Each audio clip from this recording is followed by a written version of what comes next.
महाराष्ट्र में चुनाव के ऐलान से पहले ही एनडीए टूट जाएगा। महाराष्ट्र एनडीए यानी महायुति में घमासान मचा हुआ है। अजीत पवार के तेवरों से साफ हो गया है कि वो नाराज हैं। एक दिन पहले ही वो कैबिनेट की बैठक छोड़कर चले गए थे। इसके बाद देवेंद्र फडणवीस की तरफ से अजीत पवार पर तीखा तंज कसा गया था, जिसके बाद साफ हो गया है कि महायुति में दरार चौड़ी हो चुकी है और इसे लेकर अब बड़ी खबर सामने आई है।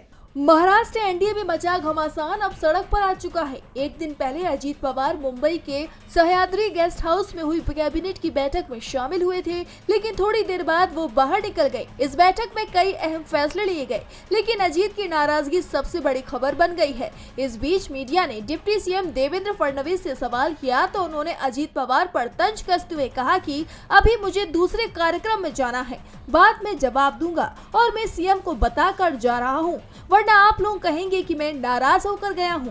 दरअसल अजीत पवार की नाराजगी को सीट बंटवारे से भी जोड़कर देखा जा रहा है, क्योंकि सीट बंटवारे में बीजेपी अजीत पवार की कुछ भी सुनने को तैयार नहीं दिख रही है। हरियाणा में बीजेपी को मिली जीत के बाद से ही राज्य में बीजेपी अपने सहयोगियों पर दबाव बनाने में जुट गई है। एक तरफ से अजीत पवार को साफ संकेत दे दिए हैं कि सीट बंटवारे में उनकी ज्यादा नहीं सुनी जाएगी।